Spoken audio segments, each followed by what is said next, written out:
Praise lord. మొదటి సమూయేలు 17వ అధ్యాయము 4వ వచనములో గొలియాతు దావీదు గురించి రాయబడింది. గొలియాతు ఫిలిష్తీయుల దేశానికి సంబంధించిన వ్యక్తి, ఇశ్రాయేలు దేశానికి సంబంధించిన వ్యక్తి దావీదు.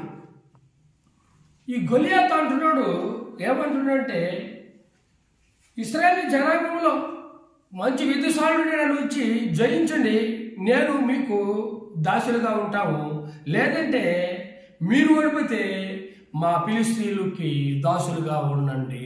ఎవరైనా మగవాడు యుద్ధసారుడు ఉంటే ఛాలెంజ్ పిలుస్తున్నాడు. ఎవడు కూడా అతనికి యుద్ధానికి పోవడానికి ధైర్యం లేక భయపడతా ఉంటే దావీదు పూనుకున్నాడు. దావీదు పూనుకొని, సున్నత లేని వ్యక్తి ఇద్దరికీ ఇంత బలం ఉంటే సున్నత కలిగిన మనకి ఎంత బలం ఉండాలి దేవుని కృపని అతను యుద్ధానికి పూనుకున్నాడు. యుద్ధానికి పూనుకున్నప్పుడు అతను యుద్ధానికి సిద్ధమైనప్పుడు గొలియాతు అంటున్నాడు, ఏరా నేను మీ ఇంటి కుక్కన నిన్ను చంపి కాకులకి గద్దలకి వేస్తాను అన్నాడు.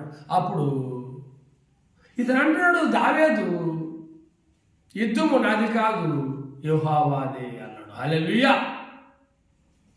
యుద్ధము నాది కాదు యెహోవాదే అన్నాడు. ఎందుకంటే దేవుడు అభిషేకం అతనిలో ఉంది. హల్లెలూయా.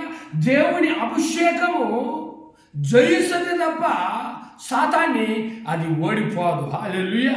ఇంకో అనేక సార్లు దేవుని ఆత్మ ఉన్న వాళ్ళతో సాతాను ఓడిపోతానే ఉంటాడు. ఎందుకని?